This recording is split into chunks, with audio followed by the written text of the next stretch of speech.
નમસ્કાર ખેડૂત મિત્રો, આપ સર્વને મારા બાપા સીતારામ. કિસાન સંઘ ચેનલની અંદર હું અજય શિયાળ આપ સર્વ ખેડૂત મિત્રોનું હાર્દિક સ્વાગત કરું છું.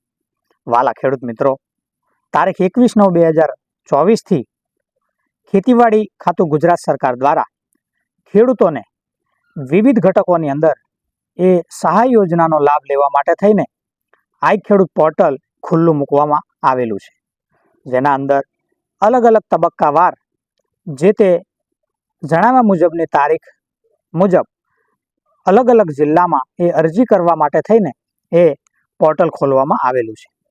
તેના અંદર તમે એ અરજી કોમ્પ્યુટર ઓપરેટર એટલે કે વીસી પાસેથી કરી શકો છો, તેમજ તાલુકા લેવલે સીએસસી સેન્ટર મારફત કરી શકો છો, તેમજ સાયબર કાફેથી કરી શકો છો.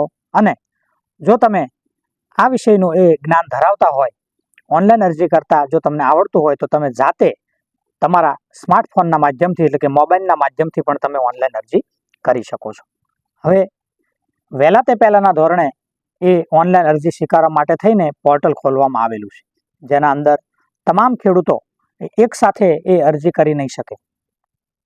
કારણ કે તમે જો કોમ્પ્યુટર ઓપરેટર એટલે કે વીસી પાસે જશો તો એ બધાની અરજી એક સાથે નહીં કરી આપે, કારણ કે એ સ્ટેપ બાય સ્ટેપ જે લોકોનું એમને અરજી સ્વીકારવા માટે એ ડોક્યુમેન્ટ લીધેલા હોય એમની અરજી થાય ત્યારબાદ તમારી અરજી થઈ શકે. એવી જ રીતે તાલુકા લેવલે જશો તો ત્યાં પણ એ તમારી જેમ ઘણા બધા મિત્રો એ અરજી કરવા માટે બેઠા છે. તો આજે હું તમને એ તમારા સ્માર્ટફોનના એટલે કે મોબાઈલના માધ્યમથી સરળ રીતે કેવી રીતે જાતે અરજી કરી શકો તેની તમને એ સંપૂર્ણ વિગત એ જણાવવાનું છું. તો આ વિડીયોના અંત સુધી મારી સાથે બધા બન્યા રહેજો. ખેડૂત મિત્રો, કોઈ પણ પ્રકારનો ખર્ચો કર્યા વગર ફ્રી ઓફ જાતે એ મોબાઈલના માધ્યમથી તમે ઓનલાઈન અરજી કરી શકો છો. તો આવો જાણીએ કઈ રીતે એ ઓનલાઈન અરજી કરી શકાય. સૌથી પહેલાં તમારા મોબાઈલની અંદર એ ગૂગલ ક્રોમ અથવા તો ગૂગલની અંદર એ સર્ચ એન્જિનની અંદર આપણે આઈ ખેડૂત એવું લખવાનું છે. આઈ ખેડૂત લખશો એટલે એક ડાયલોગ બોક્સ ખુલશે, આઈ ખેડૂત લખેલું. આ આઈ ખેડૂત લખેલા એ નામ ઉપર આપણે ક્લિક કરવાની રહેશે. ક્લિક કર્યા બાદ જો તમારા નેટની ઇન્ટરનેટની સ્પીડ એ જો ફૂલ હશે, ફાસ્ટ હશે તો એ તરત પ્રોસેસ થઈ જશે, અને જો તમારા એ નેટની સ્પીડ ધીમી હશે તો ધીરે ધીરે આગળની પ્રોસેસ થશે. થોડી વાર રાહ જોઈ અને એ એક નવું સ્ટેપ ખુલશે. તો આઈ ખેડૂત પોર્ટલનું આ ઓફિશિયલી એ આઈ ખેડૂત પોર્ટલનું ઓફિશિયલી પોર્ટલ ખુલી ગયું છે. અહીંયા આપ જોઈ શકો છો, અહીંયા પ્રેસ નોટ આપવામાં આવેલી છે કે કઈ તારીખે કયા જિલ્લાની અરજી થઈ શકશે. તો તમે જે જિલ્લાથી બિલોંગ કરતા હો, જે જિલ્લા તમને લાગુ પડતો હોય એ જિલ્લા મુજબ તમે એ અરજી કરી શકો છો. તો અહીંયા જમણી બાજુ ખેડૂત મિત્રો વિવિધ યોજનાઓમાં અરજી કરો એવું લખેલું છે, તો એના ઉપર આપણે ક્લિક કરવાનું છે. એના પર ક્લિક કરશો એટલે એક મેનુ ખુલશે આ રીતે, અને તેમાં ખેતીવાડી વિભાગની યોજનાઓ, પશુપાલન વિભાગની યોજનાઓ, બાગાયતની યોજનાઓ વગેરે એ યોજનાઓના નામ લખેલા હશે, અને તેની સામે એ વાદળી કલરનું ક્લિક કરો એવું લખેલું હશે. તો આપણે ખેતીવાડી વિભાગ આપણને લાગુ પડતો હોય તો એ ખેતીવાડી વિભાગની અંદર ક્લિક કરો, તેના ઉપર તમારે ક્લિક કરવાનું રહેશે.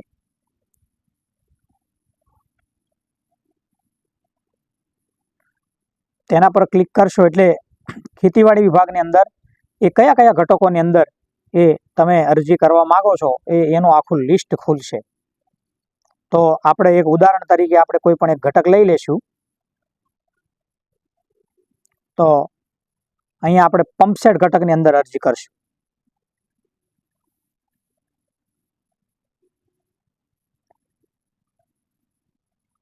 તો પંપસેટ ઘટકની અંદર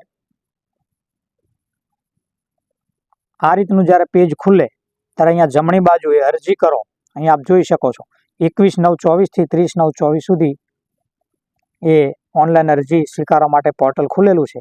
તો અરજી કરો તેના ઉપર આપણે ક્લિક કરવાનું. એ ક્લિક કર્યા બાદ પ્રોસેસ થઈ અને આગળનું પેજ ખુલશે, ત્યાં સુધી આપણે રાહ જોશું.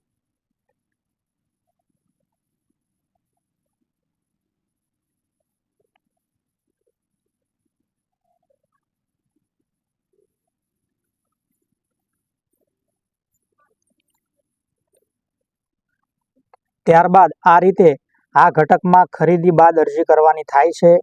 આપે સાધન ઓજાર ખરીદી કરેલી છે તેવું એક ડાયલોગ બોક્સ ખુલશે. તો આના અંદર જો તમે એ પંપસેટ ઘટકની અંદર અગાઉથી જો તમે ખરીદી કરેલી હોય તો એ હા પસંદ કરવાનું રહેશે. આપ ખેડૂત મિત્રોને જણાવી દઉં કે સરકારશ્રીના નવા નિયમ મુજબ pump set, underground pump set, water carrying pipeline તેમજ એ સનેડો આવા ઘટકોની અંદર એ પહેલાં તમારે ખરીદી કરવાની રહેશે, ત્યારબાદ તમે અરજી કરી શકશો. તો અહીંયા પંપસેટ ઘટક આપણે પસંદ કરેલો છે તમારી જાણ માટે, એટલે એના અંદર આ ઓપ્શન આવશે. જો તમે અગાઉ ખરીદી નહીં કરેલી હોય ને જો ના ઉપર ક્લિક કરશો તો એ તમે સીધા બહાર નીકળી જશો, એટલે કે તમે અરજી કરવાને પાત્ર રહેશો નહીં. તો અહીંયા આપણે એ અગાઉથી ખરીદી કરેલી છે દાખલા તરીકે, એટલે હા પર સિલેક્ટ કરીશું, ક્લિક કરીશું.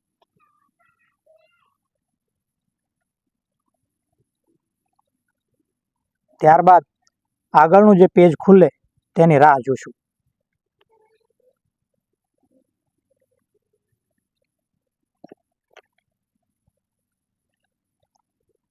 તો અહીંયા એક સ્ટેપ ઓપન થયું છે. અહીંયા જો તમે રજિસ્ટર અરજદાર હો, તમે આઈ ખેડૂત પોર્ટલ પર રજિસ્ટર કરાવેલું હોય, જો તમે આઈ ખેડૂત પોર્ટલ પર રજિસ્ટ્રેશન કરાવેલું હોય તો તમે જો અગાઉથી રજિસ્ટર અરજદાર હો તો હા પસંદ કરવાનું રહેશે. તમે રજિસ્ટ્રેશન કરાવેલું ના હોય તો ના પસંદ કરવાનું રહેશે. અહીંયા હું ના પસંદ કરું છું. ત્યારબાદ આગળ વધવા ક્લિક કરો.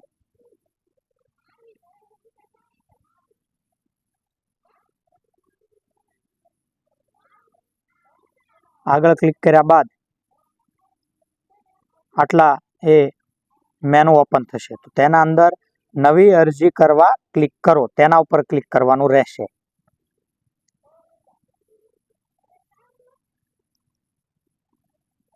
આગળ પ્રોસેસ થઈ અને રાહ જોઈ ત્યારબાદ એ અરજી કરવા માટેનું આખું ફોર્મ એ ઓપન થશે. તો તેના અંદર માગ્યા મુજબની વિગત એ વાલા ખેડૂત મિત્રો ભરવાની રહેશે. તો આપ સર્વને જણાવી દઉં કે ઓનલાઈન અરજી કરતી વખતે તમારી પાસે 8 આધાર કાર્ડ, બેંકની પાસબુક તેમજ રેશન કાર્ડ ફરજિયાત નથી એટલે ઓપ્શનમાં છે, તેમજ એ મોબાઈલ નંબર ફરજિયાત. આટલી વસ્તુ એ પાસે લઈ અને પછી જ ઓનલાઈન અરજી કરવા બેસવું. તો અહીંયા અરજદારની વિગત નાખવાની રહેશે, નામ, પિતાનું નામ, અટક તેમજ એમની જાતિ પસંદ કરવાની થશે જે તમારે લાગુ પડતી હોય તે. ત્યારબાદ પુરુષ, સ્ત્રી પસંદ કરી તમારો જિલ્લો પસંદ કરવાનો રહેશે. તમે જે જિલ્લાથી બિલોંગ કરતા હોય એ જિલ્લો પસંદ કરી ત્યારબાદ તમારો તાલુકો પસંદ કરવો, તેમજ જે ગામમાં તમારી જમીન આવતી હોય, જે ગામની તમારી જમીન, તમે જે ગામના ખાતેદાર હો તો એ ગામ પસંદ કરી અને આગળની વિગત ભરવી. તમારું પૂરું સરનામું, તમારો પિનકોડ નંબર, તમે દિવ્યાંગ છો, જો તમે એ દિવ્યાંગ હોવ તો હા પસંદ કરવું અને ન હોય તો ના પસંદ કરવું. ઈમેલ આઈડી છે એ જો હોય તો નાખી શકો અને ફરજિયાત નથી એટલે ના પણ ચાલે. પછી ખેડૂતનો પ્રકાર, જો તમે નાના ખેડૂત છો, સીમાંત ખેડૂત છો, મોટા ખેડૂત છો, એનો પ્રકાર પસંદ કરવો. ત્યારબાદ તમારો મોબાઈલ નંબર ફરજિયાત દાખલ કરવો, જેથી કરી અને ખેતીવાડી વિભાગના કર્મચારી દ્વારા તમારો એ કોન્ટેક્ટ કરી શકાય. ત્યારબાદ તમારો આધાર કાર્ડ ફરજિયાત દાખલ કરવાનો થશે. આધાર કાર્ડ નંબર નાખ્યા બાદ નીચે આ બોક્સ પર ટિક કરવું. ત્યારબાદ નીચે જો તમે આત્માનું રજિસ્ટ્રેશન ધરાવો છો તો હા પસંદ કરવું, જો ના ધરાવતા હોય તો ના પસંદ કરવું. તેમજ સહકારી મંડળીના સભ્ય છો, જો લાગુ પડતું હોય તો હા પસંદ કરવું અને ના લાગુ પડતું હોય તો ના પસંદ કરવું. તેવી જ રીતે તમે દૂધ ઉત્પાદક સહકારી મંડળીના સભ્ય છો, જો લાગુ પડતું હોય તો હા પસંદ કરવું અને જો ના લાગુ પડતું હોય તો ના પસંદ કરવું. તો આટલી એ અરજદારની વિગતો ભર્યા બાદ તમારી બેંકની વિગત ભરવાની રહેશે. તેના અંદર બેંકનો IFSC કોડ નાખી અને શો કરી અને જે તે તમારી બ્રાન્ચ પસંદ કરી અને તમારો બેંક એકાઉન્ટ નંબર, ત્યારબાદ બેંક પ્રમાણે તમારું નામ તેમજ તમારું બેંકમાં જે આપેલું હોય મુજબ સરનામું, આટલી વિગતો ભરી અને અહીં તમારે એ જમીનની વિગત ભરવાની આવશે. તો જમીનની વિગતની અંદર જમીન રેકોર્ડ ધરાવું છું તેના ઉપર આપણે ક્લિક કરવાની રહેશે. તેના પર ક્લિક કર્યા બાદ તમે જે જિલ્લામાંથી ખાતેદાર હો એ જિલ્લાનું નામ, તાલુકાનું નામ અને ગામનું નામ આવી જશે. ત્યારબાદ એ ખેડૂત મિત્રોએ એ ખાતા નંબર પસંદ કરવાનો આવશે.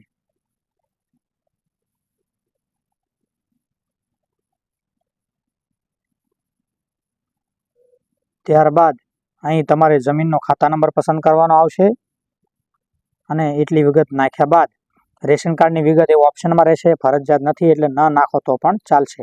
આપને જણાવી દઉં કે જે જગ્યાએ લાલ ફૂદડી એ આપવામાં આવેલી છે તે વિગત ફરજિયાત દાખલ કરવાની રહેશે. ત્યારબાદ અન્ય વિગતની અંદર એ તમારે આટલી વિગત ફરજિયાત દાખલ કરવાની રહેશે. કોને? કે જે ખેડૂત મિત્રોએ પંપસેટ, અંડરગ્રાઉન્ડ તેમજ ખુલ્લી પાઇપલાઇન તેમજ સનેડો આ 3 સાધનની અંદર જો ખેડૂત મિત્રોએ એ અગાઉથી ખરીદી કરેલી હોય એવા ખેડૂત મિત્રોએ જ આ વિગત ભરવાની રહેશે.